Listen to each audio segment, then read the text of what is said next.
Power का मतलब है एक पॉइंट को उस इक्वेशन में सेटिस्फाई करा देने के बाद की वैल्यू। सर्कल की जो सारी बातें अभी तक के सफर में हमने कवर कर ली हैं, तो कितनी इंपॉर्टेंट बातें होंगी जिनका इस्तेमाल आगे करेंगे अपन। तो सीधी बात है, if P is greater than R, देखो मेन कहानी है P equal to R, main कहानी है P equal to R। Centre आपको पता है, ये बिंदु A और ये बिंदु B ले लेते हैं, तो स्लोप ऑफ ए बी बताओ कितना हो गया जी। देखो एक सर्कल है, x square plus y square plus 2gx plus 2fy plus c equal to 0। Circle को नॉर्मली हम एस बोल देते हैं, एस। कर्व की इक्वेशन को हम एस बोल देते हैं, ठीक है। कोई बिंदु x1 y1, point P x1 y1 अगर ऊपर लाई कर रहा होगा, तो x1 y1 पुट करके ये वाली वैल्यू 0 आ रही होगी। और x1 y1 इस एक्सप्रेशन में जब हम पुट करते हैं तो x1 स्क्वायर क्या बन जाता है, तो बन जाता है आपका x1 square plus y1 square plus 2gx1 2fy1 plus c। इस वैल्यू को बोलते हैं पावर। ये तो पता ही आपको, S1 बोलते हैं पावर। पावर का मतलब है एक पॉइंट को उस इक्वेशन में सेटिस्फाई करा देने के बाद की वैल्यू।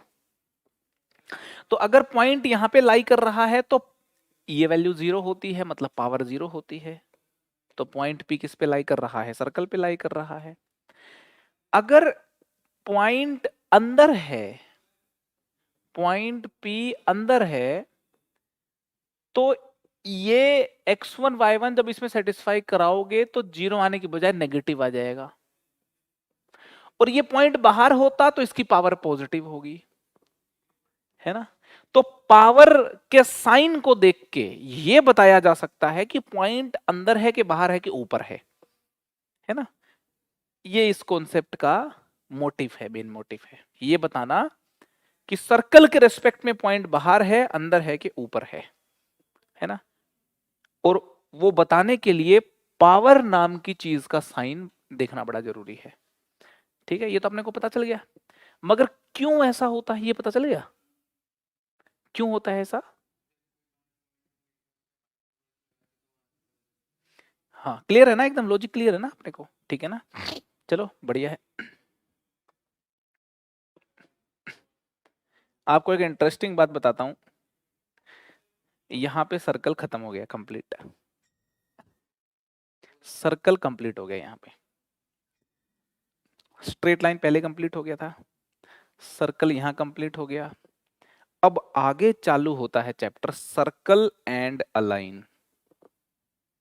दो चैप्टर मिक्स होने चालू हो जाते हैं, है ना। सर्कल खत्म हो गया, इस बात से मेरा मतलब ये इंडिपेंडेंटली सर्कल की जो बातें होती हैं वो सारी आपको आती हैं। तो आप ये सोच के देखो कि सर्कल की जो सारी बातें अभी तक के सफर में हमने कवर कर ली हैं, तो कितनी इंपॉर्टेंट बातें होंगी जिनका इस्तेमाल आगे करेंगे अपन।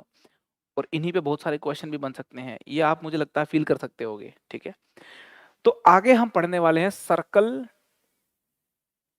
सर्कल के साथ लाइन भी, सर्कल एंड लाइन। यहां से हमारा नया गेम चालू होता है, ठीक है ना। एक सर्कल ले लूं मैं और लाइन ले लूं, तो लाइन सर्कल के रेस्पेक्ट में तीन प्रकार का बिहेवियर शो कर सकती है। एक लाइन सर्कल के रेस्पेक्ट में तीन प्रकार का बिहेवियर शो कर सकती है। या तो वो लाइन सर्कल पे टेंजेंट होगी, या तो वो लाइन सर्कल पे टेंजेंट होगी, या वो लाइन सीकेंट होगी। सीकेंट का मतलब है सर्कल को दो जगहों पे काटना, टेंजेंट का मतलब है एक जगह पे छूना, टच करना। या वो लाइन सीकेंट होगी, या वो लाइन होगी नाइदर टेंजेंट नोर सीकेंट। इसका कोई थर्ड नेम नहीं होता, इसको बोलते हैं neither tangent nor secant. Neither tangent nor secant, ना ही टेंजेंट है ना ही सीकेंट है। थोड़ा सा इसको इधर बना लेते हैं अपन, यहां कुछ बना लिया मैंने, ठीक है जी, ये मेरी सीकेंट है। क्लियर हो गई बात? लाइन सर्कल पे टेंजेंट है कि सर्कल लाइन पे टेंजेंट है? दोनों ही एक दूसरे पे टेंजेंट हैं, ठीक है। लाइन ही टेंजेंट नहीं हुआ करती, एक सर्कल पे दूसरा सर्कल भी टेंजेंट हो सकता है। ये लो, एक सर्कल पे देखो, यहां पे यूं करके यूं देख लो, ये दूसरा सर्कल टेंजेंट है। तो एक सर्कल पे सर्कल टेंजेंट हो सकता है, सर्कल पे लाइन भी टेंजेंट हो सकती है। मैं तो कहता हूं कि सर्कल पे पैराबोला भी टेंजेंट हो सकता है। ये लो, सर्कल पे पैराबोला टेंजेंट है, पैराबोला पे सर्कल टेंजेंट है। तो कोई दो कर्व एक दूसरे पे टेंजेंट होने की जो सिचुएशन है वो ये होती है कि टच करने वाले फील्ड हैं, इसको मैथमेटिकली ये बोलते हैं कि देखो इस सर्कल और इस पैराबोला का ये जो पॉइंट है, इस पॉइंट पे टेंजेंट बनाएंगे तो ये टेंजेंट इस पे भी है और इस पे भी है, इसलिए ये दोनों आपस में टेंजेंट हैं, है ना। दो कर्व एक दूसरे टेंजेंट कब होते हैं, क्या डेफिनेशन है, उसकी बात अपन करेंगे आगे के चैप्टर्स में जब कैलकुलस पढ़ेंगे अपन, ठीक है। एज ऑफ नाउ तो अपन ये सीख लें कि लाइन ही सर्कल पे टेंजेंट नहीं हुआ करती, दूसरा सर्कल भी सर्कल पे टेंजेंट हो सकता है, पैराबोला भी सर्कल पे टेंजेंट हो सकता है, हाइपरबोला भी टेंजेंट हो सकता है, इलिप्स भी टेंजेंट हो सकता है सर्कल पे, ठीक है। टेंजेंट नाम के शब्द की, टेंजेंट नाम के कॉन्सेप्ट की क्लैरिटी हो गई अपने को, ठीक है। अब मुझे एक बात बताओ आप, सर्कल है, बिल्कुल है जी। सर्कल का सेंटर होगा, बिल्कुल होगा जी, ठीक है। मैंने क्या किया, ये जो सेंटर है, इस सेंटर से परपेंडिकुलर डिस्टेंस ड्रॉ कर दिया एक लाइन के ऊपर, परपेंडिकुलर डिस्टेंस p ड्रॉ कर दिया। आपने मुझको एक सर्कल की इक्वेशन दे दी, एक लाइन की इक्वेशन दे दी, दे दी। मैंने उस सर्कल का सेंटर फाइंड आउट करके और वहां से लाइन पे परपेंडिकुलर ड्रॉ कर दिया, उस परपेंडिकुलर लेंथ p निकाल ली और मुझको पता चला p निकल गई, और मुझको पता चला p जो है वो रेडियस से बड़ा था। मुझको पता चला p रेडियस से बड़ा था, तो इसका मतलब 100% गारंटी से बोल सकता हूं वो लाइन सर्कल के बाहर थी। अगर p रेडियस के बराबर होता तो टेंजेंट होती। अगर मेरा जो, ये मेरी रेडियस है जी, अगर ये p रेडियस के बराबर होता तो लाइन टेंजेंट होती, और p की वैल्यू छोटी मिल जाती, देखो रेडियस से छोटी मिल जाती, तो इसका मतलब सीकेंट होती, ठीक है। p की वैल्यू अगर रेडियस से छोटी मिल जाती तो लाइन सीकेंट होती। तो सीधी बात है, if p is greater than r then line is neither tangent nor secant, neither tangent nor secant. p और r बराबर हैं, देन लाइन इज टेंजेंट।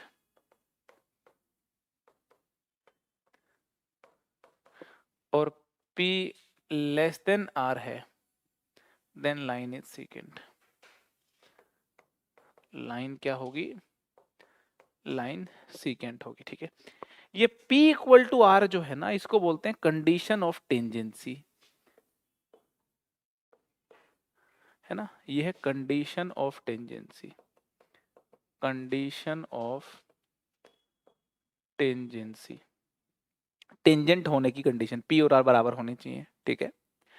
इसको अगर हम और एक्सटेंड करें तो मैं अगर ये कह दूं आपको कि x square plus y square equal to a square एक सर्कल है, ठीक है, और लाइन मेरी है y equal to m x plus c, तो बताओ ए सी और m में क्या रिलेशन होगी कि ये लाइन टेंजेंट बन जाए सर्कल पे। तो आप बोलोगे जी कि 0,0 से 0,0 सेंटर है ना इस सर्कल का, 0,0 से परपेंडिकुलर ड्रॉ कर दो, परपेंडिकुलर ड्रॉ कर दिया 0,0 से, तो परपेंडिकुलर लेंथ आ गई c अपॉन अंडर रूट का मोड, ठीक है।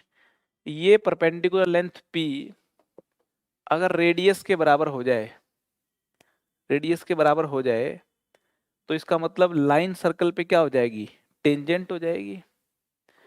तो कुल मिला के आप ये कहना चाहते हो कि सी स्क्वायर की वैल्यू अगर ए स्क्वायर 1+m² हो जाती है तो लाइन सर्कल पे क्या हो जाएगी, टेंजेंट हो जाएगी जी। बिल्कुल सही बात होगी एकदम ये तो छोटा सर्कल जो है अपना, छोटू सर्कल में टेंजेंसी की कंडीशन आपके सामने है। कंडीशन ऑफ टेंजेंसी जनरेट कर दी मैंने, condition of tangency. Chhotu circle की टेंजेंसी की कंडीशन तो याद रह भी जाती है, याद रख भी लेंगे। देखो मेन कहानी है P equal to R, main कहानी है P equal to R for line to be tangent, for line to be tangent. एक लाइन को टेंजेंट बनने के लिए जो मेन कहानी है P और R जो है बराबर होने चाहिए। सर्कल की इक्वेशन दे रखी है, छोटे वाला सर्कल है तो c square equal to a square into 1+m² होना चाहिए, ठीक है। सर्कल अगर हमारे पास ये होता, सर्कल अगर हमारे पास ये होता, कौन सा, x² plus y² plus 2gx plus 2fy plus c equal to 0, ये वाला सर्कल अगर हमारे पास होता है ना, लाइन अगर हमारे पास होती y equal to mx plus c, तो हम उसमें क्या करते, minus g comma minus f लेते और यहां से फिर परपेंडिकुलर ड्रॉ करते भाई। परपेंडिकुलर लेंथ r के बराबर बोलते और बोलते टेंजेंट होगी तो p और r बराबर होगा, ठीक है। और आगे प्रोसीड करते फिर डिपेंडिंग अपॉन द सिचुएशन, ठीक है। तो यहाँ पे P इक्वल टू आर का मतलब है minus g comma minus f से परपेंडिकुलर ड्रॉ करना। तो इसको लिख दिया मैंने y minus m x minus c equal to 0, तो माइनस जी डालोगे तो y plus m g minus c, y की जगह डाल दिया मैंने minus f plus m g minus c upon under root 1+m² का मोड इज इक्वल टू किसके बराबर होना चाहिए, एक, ए के बराबर होना चाहिए। ए बोले रेडियस, रेडियस कितनी है, under root g² plus f² minus c के बराबर होना चाहिए, ठीक है। और फिर आगे सिंप्लीफाई कर लेंगे, वैल्यूज दे रखी होंगी तो, एंड प्रोसीड करेंगे। समझ आ रही है कि नहीं आ रही बात, क्लियर हो गई बातें एकदम।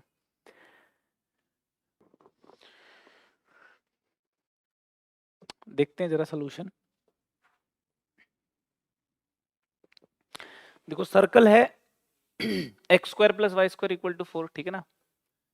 सर्कल है x² plus y² equal to 4,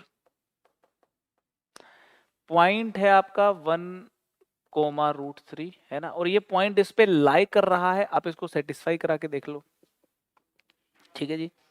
इसके ऊपर जो टेंजेंट है, मुझको उस टेंजेंट की इक्वेशन लिखनी है।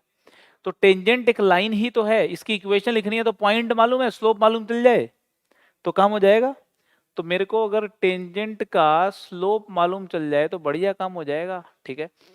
सेंटर मेरे को पता है सर्कल का 0,0, सेंटर से पॉइंट ऑफ कांटेक्ट को ज्वाइन करने वाली लाइन टेंजेंट पे परपेंडिकुलर होती है, बात पता है अपने को, ठीक है। तो इसका जो स्लोप है, इसका स्लोप देखेंगे तो ये हो गया √3 माइनस 0 अपॉन 1 माइनस 0, ये इस वाली लाइन का स्लोप हो गया है ना, है ना। ये इस लाइन का स्लोप हो गया, इस लाइन को बोल देते हैं, ये ए पॉइंट बोल देते हैं, इस पॉइंट को बी बोल देते हैं। तो ये स्लोप आ गया ए बी लाइन का, ठीक है। और अपने को पता है कि ए बी लाइन का स्लोप और टेंजेंट का स्लोप है, इनका प्रोडक्ट -1 होना चाहिए क्योंकि परपेंडिकुलर लाइंस हैं। तो ए बी लाइन का स्लोप अपना √3 है, टेंजेंट का स्लोप मल्टीप्लाई कर देंगे तो -1 होना चाहिए। तो स्लोप ऑफ टेंजेंट आपका -1/√3 आ गया, और इक्वेशन ऑफ टेंजेंट भी आ गई। फिर इक्वेशन ऑफ टेंजेंट हो गई आपकी y माइनस y1 मतलब y minus √3 is equal to slope into x-1, ठीक है ना, x-1। √3 को उधर ले गए तो √3y minus 3 is equal to -x+1, x को उधर ले गए तो x प्लस √3y -3 को इधर ले गए तो इक्वल टू 4 आ गया, x minus √3y equal to 4, ये अपना आंसर आ गया। x plus root 3y equal to 4। ठीक है, ये आंसर निकालना इंपॉर्टेंट नहीं है, मैं आपको यहां से खास किस्म की ऑब्जर्वेशन दिखाने की कोशिश करूंगा। आपको बात समझ आए तो बताना। एक मैथमेटिशियन ने एक दिन बड़ी चमत्कारिक चीज ऑब्जर्व करी। उसने कहा कि सर्कल की इक्वेशन है x square plus y square equal to 4। Circle की इक्वेशन क्या, x square plus y square equal to 4। उसने कहा एक्स स्क्वायर को लिखो एक्स इंटू एक्स और वाई स्क्वायर को लिखो वाई इंटू वाई। सबने कहा हाँ जी हाँ बिल्कुल लिख देंगे। फिर उसने कहा आप 1 कोमा रूट 3 पे टेंजेंट लिखना चाहते हो तो एक एक्स की जगह 1 रख दो, दूसरे वाई की जगह रूट 3 रख दो और आंसर लिख लो, x plus root 3 y equal to 4। लोगों ने कहा पागल हो गया है, ऐसा क्यों लिख लें जी। उसने कहा क्यों लिख लें पता नहीं, मगर हो ऐसा ही रहा है, आप चेक कर लो दूसरे पॉइंट को लेकर के। लोगों ने कहा चलो चेक कर लेते हैं। आइए हम लोग सब लोग चेक कर लेते हैं। अरे ये वाली कहानी तो समझ में आ गई ना, तो अब दूसरी कहानी की तरफ बढ़ रहे हैं, हम तो शॉर्टकट की तरफ बढ़ रहे हैं अब आगे। लोगों ने कहा चलो जी सर्कल ले लेते हैं, जनरल ले लेते हैं, छोटू सर्कल ले लेते हैं, x square plus y square equal to a square. लोगों ने कहा पॉइंट भी ले लेते हैं, x1 comma y1। Point x1 comma y1 ले लिया और ये पॉइंट लाई कर रहा है सर्कल पे, ये पॉइंट सर्कल पे लाई कर रहा है, इस बात की गारंटी कौन देगा। इसको सेटिस्फाई करवा के लिख दो x1 square plus y1 square equal to a square. अब पता, अब 100% ये इक्वेशन लिख दी आपने तो 100% श्योर हो गए कि पॉइंट लाई ही कर रहा है। ठीक है, अब आप इक्वेशन ऑफ टेंजेंट लिखना चाहते हो तो सेंटर आपको पता है, सेंटर आपको पता है, ये बिंदु ए और ये बिंदु बी ले लेते हैं। तो स्लोप ऑफ ए बी बताओ कितना हो गया जी। स्लोप ऑफ ए बी हो गया y1 minus 0 upon x1 minus 0 which is y1 by x1। ठीक है, तो स्लोप ऑफ टेंजेंट निकल जाएगा, slope of a b into slope of tangent equal to -1। Slope of a b अपना y1 by x1 है ही, तो स्लोप ऑफ टेंजेंट यहां से निकल गया -x1 बाय। तो इक्वेशन ऑफ टेंजेंट अगर निकालें अपन, इक्वेशन ऑफ टेंजेंट अगर अपन निकाल दें तो इक्वेशन ऑफ टेंजेंट आ गई y minus y1 is equal to slope of tangent into x minus x1। ठीक है जी, अब इसको हम आगे बढ़ाते हैं जरा, इसको आगे बढ़ाते हैं तो y1 को उधर ले गए, y1 माइनस y1 का स्क्वायर है ना equal to minus x1 plus x1 का स्क्वायर। ठीक है जी, इसको उधर फिट कर दिया, लेफ्ट में ले गए x1 प्लस y1 स्क्वायर को राइट में ले गए तो राइट में हो गया x1 square plus y1 square, और x1 square plus y1 square तो a स्क्वायर होता ही है, ये बात पहले से जानते हैं अपन। तो x1 plus y1 equal to a square आ गया। तो वो जो महाशय बोल रहे थे वो बात बिल्कुल ठीक थी, है ना। वो जुआड़ू आदमी बोल रहा था कि भैया x square plus y square equal to a square circle की इक्वेशन है, आपको x1 y1 के ऊपर टेंजेंट लिखनी है तो इतने परेशान काहे को होते हो। आप इसको x x लिखो, y y लिखो, एक x को x1 और एक y को y1 बना दो, हो गया खेल खत्म। तो लोगों को लगा कि बात तो ये कुछ ठीक कह रहा है, बट फिर भी ये बोले कि नहीं जी हम तो बिल्कुल जनरल सर्कल पे देखना चाहते हैं, x square plus y square plus 2gx plus 2fy plus c equal to 0। उस पे भी बात सही मिल गई तो फिर तो कोई स्कोप ही नहीं है ना मानने का, फिर तो कोई स्कोप ही नहीं है नहीं मानने का। तो लोगों ने कहा, ध्यान से सुनना सारी कहानी को, लोगों ने कहा कि हम तो जी जनरल सर्कल में इस बात को देखना चाहते हैं कि आप बात जो कर रहे हो वो सही है या फिर वो बात गलत है। तो लोगों ने सर्कल ले लिया 2gx plus 2fy plus c equal to 0, और बिंदु ले लिया यहाँ पे x1 कोमा y1, बिंदु ले लिया x1 कोमा y1, और महाशय से पूछा कि बताओ अब भी ये बात सही होगी क्या। x1 y1 पे टेंजेंट की इक्वेशन लिखेंगे तो पहले उससे पूछा बताओ क्या आएगी, तो उसने कहा बताना क्या है, जो एक्स स्क्वायर है इसको लिख दो x इंटू, और जो वाई स्क्वायर है इसको लिख दो y1,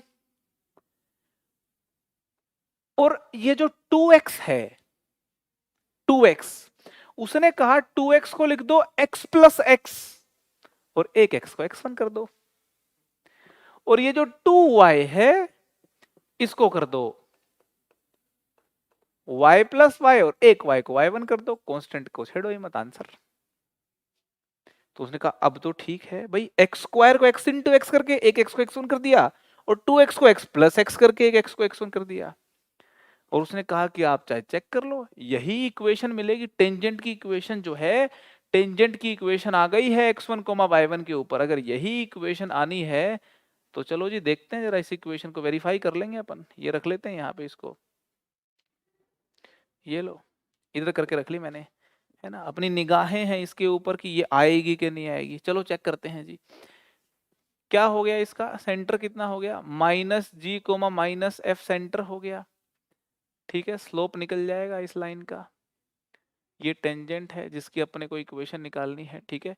इसको बिंदु ए बोल देते हैं, ये बिंदु बी हो गया। तो स्लोप ऑफ ए बी हमारा हो गया है y1 plus f upon x1 plus g, ठीक है।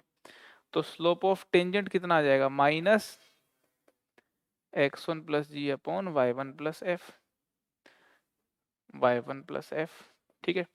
Equation of tangent, equation of tangent लिख देते हैं जी, y minus y1 equal to slope, ये हो गया slope into x minus x1, correct है।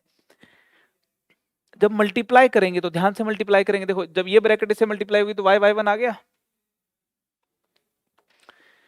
प्लस वाई एफ, ठीक है जी, इक्वल टू, रुको रुको रुको, इक्वल टू कैसे आ गया, -y1 भी तो मल्टीप्लाई होगा, ये -y1 स्क्वायर -y1f, है ना। अब आएगा equal to -x(x1) -gx plus x1 square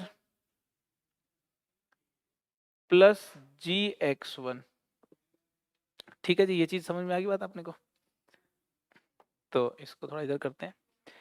तो अब देखो x1 माइनस का जो है इसको लेफ्ट में ले गया, तो x(x1) हो गया जी, अच्छा, प्लस y(y1) यहाँ लिखा ही हुआ है, प्लस y(y1) को यूं का यूं लिखा, ठीक है, ओके।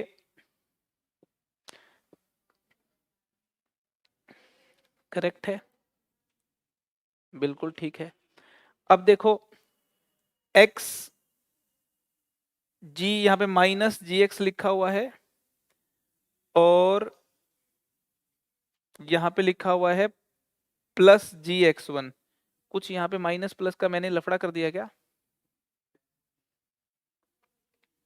एक मिनट रुको जरा, ठीक है, कोई बात नहीं। तो मैं क्या कर रहा हूं, देखो जरा, ये जो -gx है इसको लेफ्ट में ले आया तो कितना हो गया, प्लस gx हो गया, ठीक है। और राइट साइड में कितना बचा हुआ है, राइट साइड में बचा हुआ है gx1 बचा हुआ है, ठीक है। मैं दोनों तरफ gx1 जोड़ रहा हूं, दोनों तरफ gx1 जब जोड़ोगे तो gx1 जोड़ोगे तो gx प्लस x1 हो जाएगा, ठीक है। दोनों तरफ gx1 जोड़ दिया, करेक्ट है जी। अब देखो जरा, प्लस वाई एफ है तो प्लस एफ वाई लिख दिया ऐसे करके, प्लस एफ वाई, ठीक है।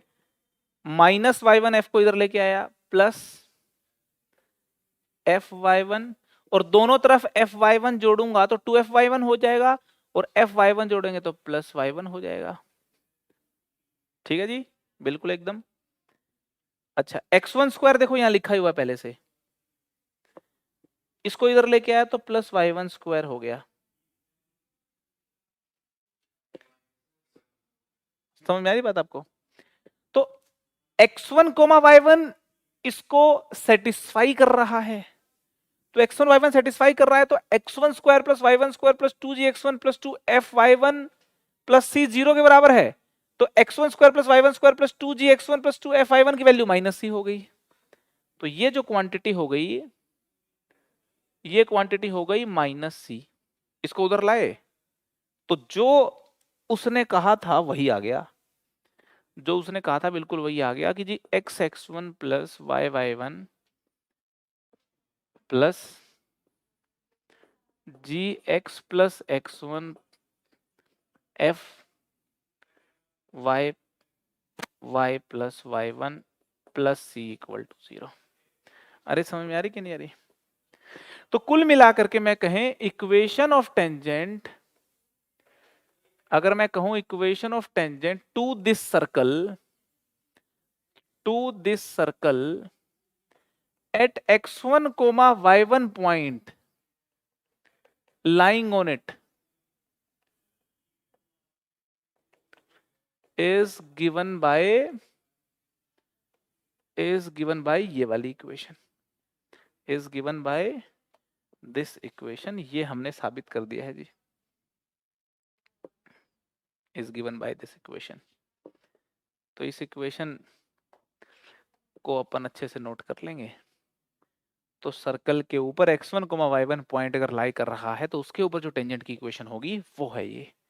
ठीक है, बात को और ध्यान से सुनना है, अभी कहानी खत्म नहीं हुई है। और उस महान व्यक्ति ने कहा कि इस इक्वेशन का एक नाम रख देते हैं। उसने इसका नामकरण भी किया।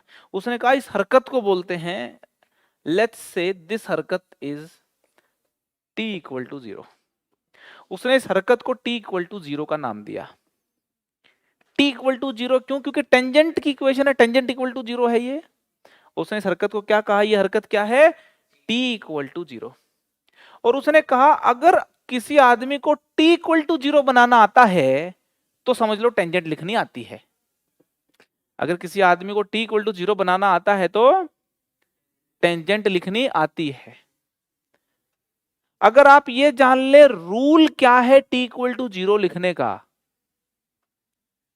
तो आप टेंजेंट की इक्वेशन लिख सकते हो। मगर उसने कहा बातों को बहुत ध्यान से ऑब्जर्व करना है। ये बातें सिर्फ तभी वैलिड हैं जब ये बिंदु x1 y1 सर्कल पे लाई कर रहा हो। ये बिंदु जो है लाई कर रहा हो सर्कल के ऊपर, ये बिंदु सर्कल पे लाई कर रहा हो, है ना। पॉइंट सर्कल के ऊपर होना चाहिए। ये जो मैंने यहाँ पे लिखी है, क्या लिखी है ये?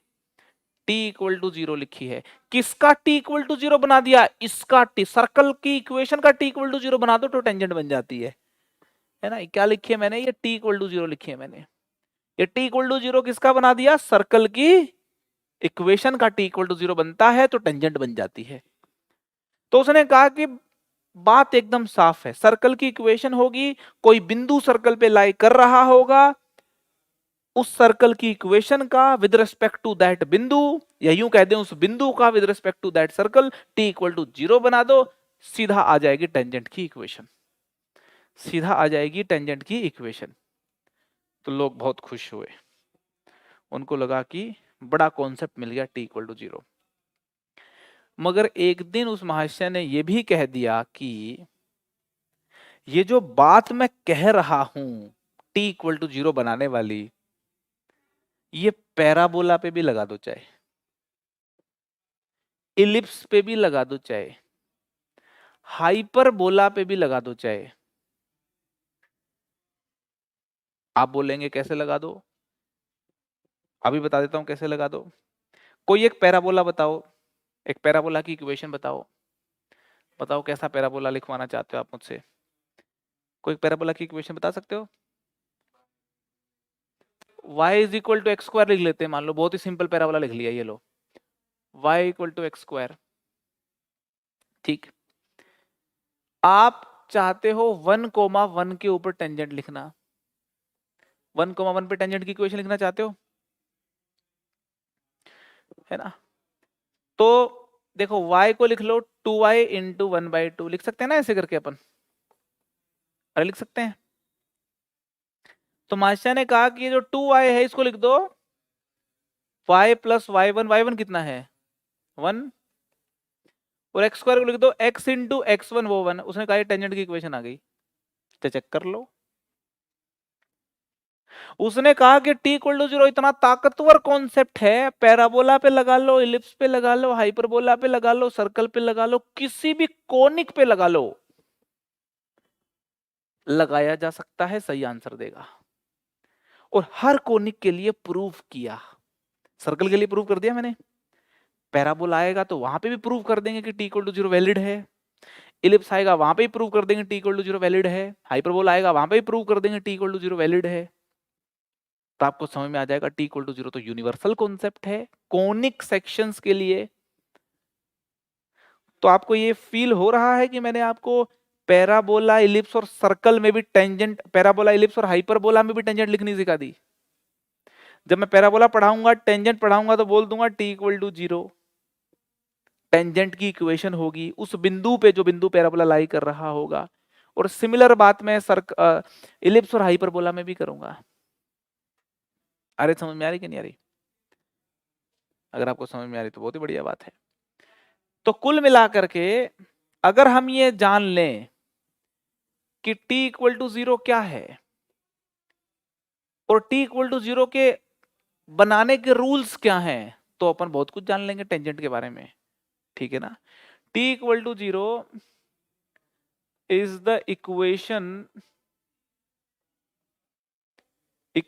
ऑफ टेंजेंट, ये इक्वेशन ऑफ टेंजेंट है at a point p lying on any conic, किसी भी कोनिक के ऊपर लाई करने वाला पॉइंट अगर आपको मिल जाए, उसका t इक्वल टू जीरो बना दो, तो वो क्या है? इक्वेशन ऑफ टेंजेंट है। अब रूल्स क्या है t इक्वल टू जीरो को बनाने के? Rules to make t equal to zero. अब ये रूल्स ऑब्जर्वेशन से आए हैं। उस भैया ने क्या किया, सर्कल, पैराबोला, इलिप्स, हाइपरबोला सबकी टेंजेंट की इक्वेशन देखी एक लाइन में लिख के, और सारे कर्व की इक्वेशन को लिखा। उसको लगा कि इन कर्व से इन टेंजेंट की इक्वेशन मानो कुछ यूं सोच के लिखी हो जैसे किसी ने रिप्लेस कर दिया हो एक्स स्क्वायर को x x one, y square को वाई वाई वन, 2x को x plus x one, 2y को y plus Y one, 2xy को x y one plus y x one, and constant को छेड़ा ना हो, कांस्टेंट ही रखा हो। सारे कोनिक की इक्वेशन, उनके ऊपर टेंजेंट की इक्वेशन को देखा तो उसे एक बात समझ में आ गई कि इन कोनिक्स में एक्स स्क्वायर की जगह x x one, y square की जगह वाई वाई वन, 2x की जगह x plus x one, 2y की जगह y plus Y one, 2xy की जगह x y one plus y x one, और कांस्टेंट की जगह कांस्टेंट रहने दो। ये चीजों को इन चीजों में कन्वर्ट कर दिया तो कोनिक की इक्वेशन टेंजेंट की इक्वेशन में कन्वर्ट हो जाएगी। अरे समझ में आ रही कि नहीं आ रही? तो हमने t equal to zero concept सीख लिया है। ये हमने सीखा t equal to zero concept. t equal to zero concept is valid for every conic, हर कोनिक के लिए वैलिड है। इसका काम क्या है? इसका काम है टेंजेंट की इक्वेशन को निकाल के देना। और ये लगता कब है? जब आप कोई पॉइंट x1 y1 जो उस कर्व पे लाई कर रहा है वहां पे टेंजेंट की इक्वेशन निकालना चाहते हो। तो t equal to zero concept clear है? एकदम एकदम क्लियर है। अगर मैं कोई सर्कल की इक्वेशन दे दूं और एक पॉइंट दे दूं और कह दूं इस पॉइंट के ऊपर टेंजेंट की इक्वेशन क्या होगी, तो निकाल दोगे? तो एक क्वेश्चन में मेरी हेल्प कर दो आप। अगर मैं आपको कह दूं कि मुझे चाहिए equation of tangent at origin on the circle x square plus y square minus 2x plus y equal to zero, है ना। सर्कल, ये सर्कल ऐसा है ओरिजिन से पास कर रहा है, 0 0 से पास कर रहा है सर्कल, ठीक है। तो 0 0 पॉइंट इसके ऊपर लाई कर रहा है, 0 0 पॉइंट इस पे लाई कर रहा है, तो उस 0 0 पॉइंट के ऊपर मुझे टेंजेंट की इक्वेशन लिखनी है। टेंजेंट की इक्वेशन लिखनी है तो लिख के दिखाओ जरा। सर्कल की इक्वेशन अपने सामने है, बिंदु है 0,0, 0,0 इसके ऊपर लाई कर रहा है, वो चेक कर लो आप, 0,0 से पास कर रहा है, तो इक्वेशन ऑफ टेंजेंट लिख के दिखाओ। तो एक्स स्क्वायर की जगह रिप्लेस कर देंगे x1 कितना है 0 है ना। यहाँ पे देखो x1 मेरा कितना दे रखा है, x1 दे रखा है मेरे को 0, y1 कितना दे रखा है 0 दे रखा है, ठीक है। वाई स्क्वायर की जगह रिप्लेस करेंगे y1 और y1 कितना दे रखा है 0, ठीक है। 2x की जगह पे रिप्लेस करेंगे x प्लस x1, मतलब x प्लस x1 वो 0 है, तो 2x की जगह पे हमें x जो है लिखना है। 2y की जगह रिप्लेस करेंगे y प्लस y1 0 है, और कांस्टेंट टर्म जो है, कांस्टेंट टर्म को यूं का यूं रखेंगे, ठीक है। तो आप देख लो जरा, सर्कल की इक्वेशन मेरे पास थी x square plus y square minus 2x plus y equal to 0, तो इसको मैंने ऐसे लिख दिया, एक्स स्क्वायर की जगह रिप्लेस कर दिया x इंटू 0,0, वाई स्क्वायर की जगह रिप्लेस कर दिया y इंटू 0,0, ठीक है। 2x की जगह आपको x लिखना है, माइनस पहले से ही था, ठीक है। 2y की जगह y लिखना है, तो y की जगह y/2 लिखना है, तो y की जगह y/2 लिखना है ना। तो y is equal to 2x is the equation of tangent, is the equation of tangent at origin। Clear हो गई ना बात, ठीक है। t इक्वल टू 0 कॉन्सेप्ट से नहीं लिखते तो कैसे लिखते फिर, तो भी लिख सकते थे, सेंटर निकालता, स्लोप निकालता, इसका स्लोप निकालता, स्लोप पता, पॉइंट पता, इक्वेशन ऑफ लाइन लिख देता, क्या दिक्कत है। बेसिक तो है ही अपने पास, जुगाड़ भी अपने पास होना चाहिए। t इक्वल टू 0 कॉन्सेप्ट कोई नई चीज नहीं है, ऑब्जर्वेशन से बनाया गया कॉन्सेप्ट है जी, यूज कर लो, क्या दिक्कत है। इंटरेस्टिंग बात क्या है कि हर कोनिक पे वैलिड होता है, ये बड़ी इंटरेस्टिंग बात है, ठीक है। ये जो टेंजेंट ड्रॉ करने की सिचुएशन है, इसको एक बार केयरफुली ऑब्जर्व करेंगे अपन। सर्कल मेरे पास है x square plus y square minus 2x minus 4y plus 4, ठीक है। ये लिख दिया मैंने, x square plus y square minus 2x minus 4y plus 4 equal to 0। -1 external point है, -1 जो है ये एक एक्सटर्नल पॉइंट है, ये बात समझनी होगी, क्योंकि -1 को इसके अंदर फिट करोगे आप, पावर पॉजिटिव आ रही है ना। 1 1 2 और 2 4 और -1 ये है 8 प्लस 4 12 हो गया। ये तो पावर क्या आ रही है, पावर आ रही है पॉजिटिव। चलो जी, पावर आपकी पॉजिटिव आ गई है ना। मैंने क्या कहा, equation of the tangent to the circle, इस सर्कल के ऊपर फ्रॉम द पॉइंट -1, -1, तो -1, से अगर आप टेंजेंट खींचोगे तो मुझे लगता है 2 टेंजेंट बनेंगी भाई। एक तो कुछ ऐसी हो गई, कुछ ऐसी कुछ करके आएगी, एक मिनट जरा करेंगे सेट इसको, ये लो, एक टेंजेंट तो ऐसी हो गई, ठीक कह रहा हूं। और दूसरी मुझे लगता है एक और टेंजेंट भी आएगी कुछ यूं करके, ये कुछ दूसरी टेंजेंट आ गई। तो -1, से 2 टेंजेंट खींची जा सकती हैं, उन दोनों की ही इक्वेशन बतानी पड़ेगी। लैंग्वेज को ध्यान से देखोगे, find the equations of the tangent to the circle drawn from this point, ये है क्वेश्चन। तो यहां जो बात हो रही है वो equations of tangent drawn from external point की बात हो रही है। Equations of tangent drawn from external point, drawn from external point, external point से, external point से टेंजेंट की इक्वेशन को ड्रॉ करना, इसके ऊपर चर्चा हो रही है। अरे समझ में आ रही है क्या बात, सिचुएशन अलग किस्म की है, पहले पॉइंट यहां पे दिया था मैंने, उसके ऊपर टेंजेंट की इक्वेशन तो t = 0 से लिख देते। अब टेंजेंट की इक्वेशन कैसे लिखेंगे? अगर आपने प्रोसेस देख लिया तो सर्कल में भी एक्सटर्नल पॉइंट से टेंजेंट लिखनी आ जाएगी, पैराबोला में भी एक्सटर्नल पॉइंट से टेंजेंट लिखनी आ जाएगी, इलिप्स हाइपरबोला में भी एक्सटर्नल पॉइंट से टेंजेंट लिखनी आ जाएगी। आइडिया लग जाएगा। फॉर्मूले और कॉन्सेप्ट तो अलग अलग चैप्टर के अलग अलग हैं अपने, ठीक है। तो यहां मैं ये कहता हूं कि एनी लाइन, आप मेरी बातों को गौर से सुनना, पहली स्टेटमेंट में दे रहा हूं कि एनी लाइन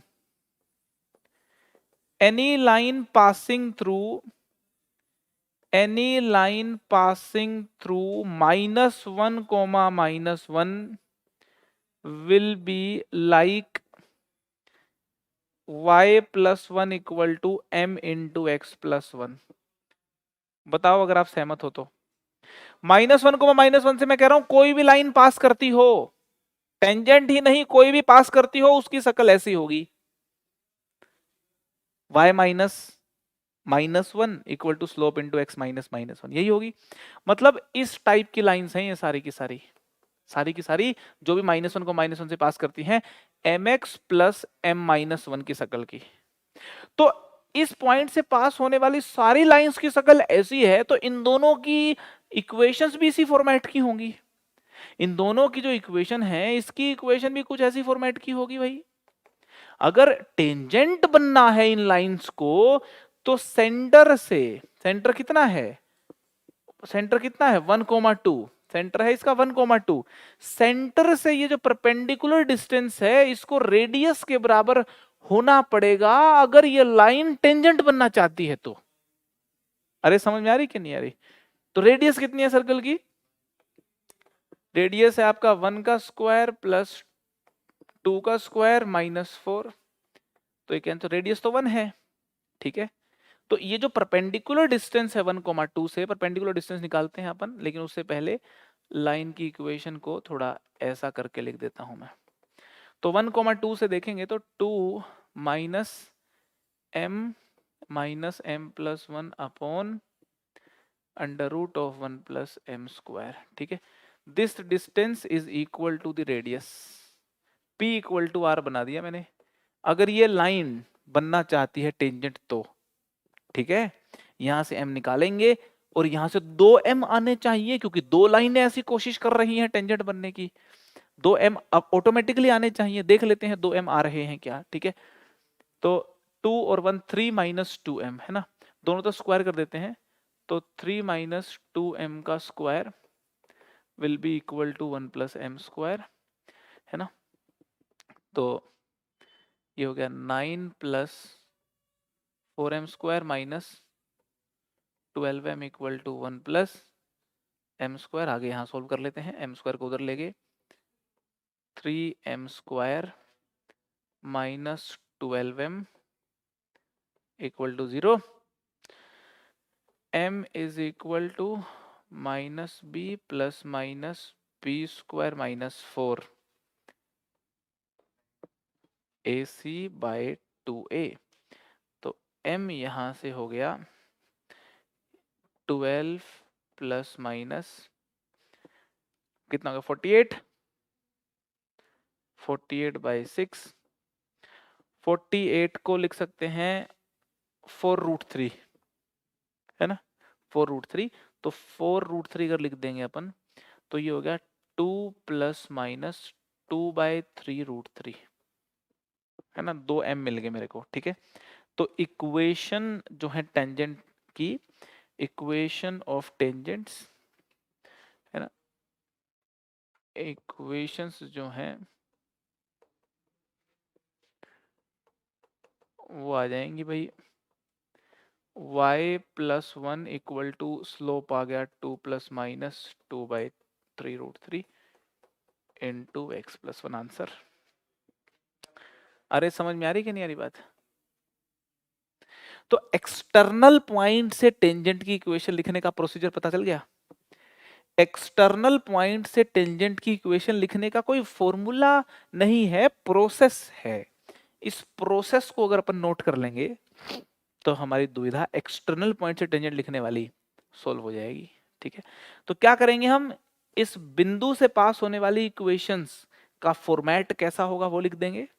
उसके बाद कंडीशन ऑफ टेंजेंसी लगा देंगे, कंडीशन ऑफ टेंजेंसी लगा देंगे, है ना, कंडीशन ऑफ टेंजेंसी लगा देंगे, सॉल्व कर लेंगे, काम हो जाएगा। ठीक है, फाइनली देखो दो टेंजेंट की इक्वेशन आ रही है, प्लस साइन के साथ एक टेंजेंट हो गई, माइनस साइन के साथ दूसरी टेंजेंट हो गई।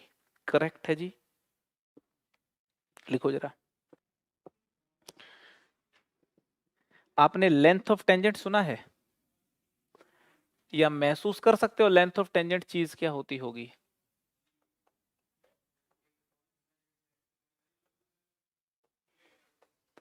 Length of tangent, length of tangent क्या चीज है देखते हैं जरा। देखो मैं सिचुएशन ले रहा हूं, एक सर्कल और सर्कल की ये टेंजेंट। ठीक है, सर्कल की इक्वेशन ले लेते हैं, जनरल इक्वेशन। सर्कल एस है मेरे पास, x square plus y square plus 2gx plus 2fy plus c equal to 0, और एक एक्सटर्नल पॉइंट है, एक्सटर्नल पॉइंट है P x1 कोमा y1। ठीक है ना, P x1 comma y1 is the external point, is the external point. ठीक है ना। अब P से दो टेंजेंट ड्रॉ की जा सकती हैं, P से दो टेंजेंट ड्रॉ की जा सकती हैं भाई, एक टेंजेंट ऐसे भी ड्रॉ की जा सकती है, दो टेंजेंट ड्रॉ की जा सकती हैं P से। ठीक है, ये जो टेंजेंट है ये सर्कल को जहां टच करती है इसको बोलते हैं पॉइंट ऑफ कांटेक्ट, ये है पॉइंट ऑफ कांटेक्ट। और एक्सटर्नल पॉइंट और पॉइंट ऑफ कांटेक्ट के बीच की दूरी को बोलते हैं लेंथ ऑफ टेंजेंट। ये जो मेरा एक्सटर्नल पॉइंट है P और ये जो मेरा पॉइंट ऑफ कांटेक्ट है A, इनके बीच का ये जो डिस्टेंस है इस डिस्टेंस को बोलते हैं लेंथ ऑफ टेंजेंट, और इसको LT से जनरली डिनोट करते हैं। ठीक है ना, ये भी पॉइंट ऑफ कांटेक्ट है B, ये भी पॉइंट ऑफ कांटेक्ट है। तो एक थ्योरम होती थी सर्कल्स में कि ये दोनों लेंथ सेम होती हैं, एक्सटर्नल पॉइंट से आप टेंजेंट ड्रॉ करोगे तो उनकी जो लेंथ है वो सेम होती हैं। तो लेंथ तो आपने पहले पढ़ ही रखा है क्या होती है ना, 9th में सीख ही रखा है तो अपन ने। ठीक है, तो लेंथ ऑफ टेंजेंट ये होती है, और ये दोनों लेंथ सेम होती हैं और एक्सटर्नल पॉइंट से दो टेंजेंट ड्रॉ की जा सकती हैं। ये बातें तो पता ही हैं। अपन तो यहाँ पे ये सीख रहे हैं कि सर्कल की इक्वेशन कोई दे दे और एक्सटर्नल पॉइंट के कोऑर्डिनेट भी दे दे और पूछे लेंथ बताओ टेंजेंट की क्या होगी, तो वो लेंथ कैसे बताई जाए, है वो लेंथ कैसे बताई जाए।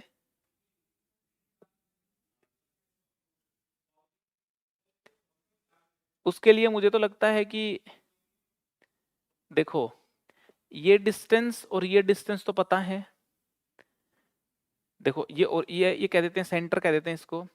तो डिस्टेंस PC और डिस्टेंस AC पता है, तो डिस्टेंस PA निकल जाएगा पाइथागोरस थ्योरम से।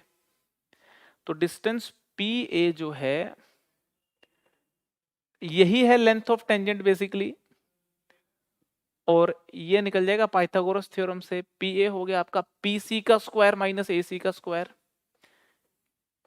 PC का स्क्वायर माइनस AC का स्क्वायर। ठीक है, तो length of tangent will be equal to under root of, है ना, PC का स्क्वायर कैसे निकलेगा जी, C कितना है, अच्छा C तो यहाँ पे भी है, तो इसको कुछ और ले लेते हैं। इस बिंदु का नाम क्या रख दें भाई, इस बिंदु का नाम ABD रख देते हैं, लो D रख देते हैं, PD का स्क्वायर माइनस AD का स्क्वायर। ठीक है, तो D सेंटर है, इसके कोऑर्डिनेट माइनस G को माइनस F हो जाएंगे। तो x1 minus of minus plus x1 plus G का square plus y1 plus F का स्क्वायर। ठीक है, ये पी डी स्क्वायर हो जाएगा और ए डी स्क्वायर कितना है ना, ए डी तो रेडियस है, रेडियस का स्क्वायर कितना आ जाएगा g square plus f square minus c. ठीक है, तो लेंथ ऑफ टेंजेंट देखते हैं, under root of x1 square plus g square plus 2gx1 plus y1 square plus f square plus 2fy1 minus g square minus f square plus c, minus minus plus c, f square g square f square g square cancel हो गए। तो length of tangent यहां से महसूस कर सकते हो आप, x1 square plus y1 square plus 2gx1 plus 2fy1 plus c. तो ये आ गई under root of s1, under root of s1। तो लेंथ ऑफ टेंजेंट जो है ये होगी अंडर रूट ऑफ s1। तो लेंथ ऑफ टेंजेंट का फॉर्मूला हमारे पास आ गया है, लेंथ ऑफ टेंजेंट का फॉर्मूला आ गया है अंडर रूट ऑफ s1। अब s1 को अलग से डिफाइन s1 क्यों किया गया था, इसकी इंपॉर्टेंस समझ में आ गई।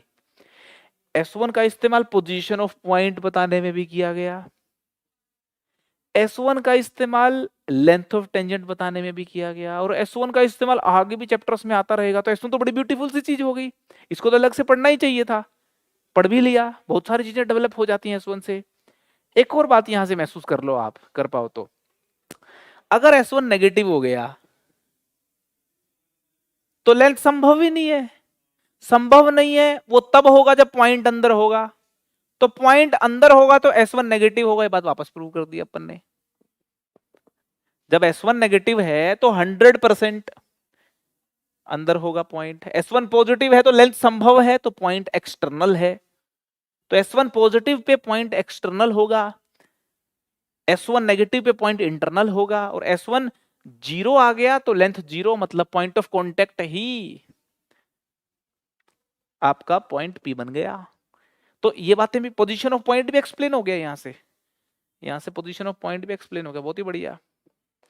तो ये फॉर्मूला अपन याद कर लें, वेरी इंपॉर्टेंट फॉर्मूला,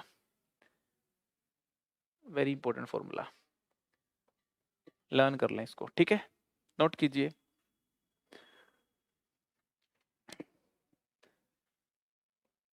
याद कर लिया अपन ने। ठीक है जी।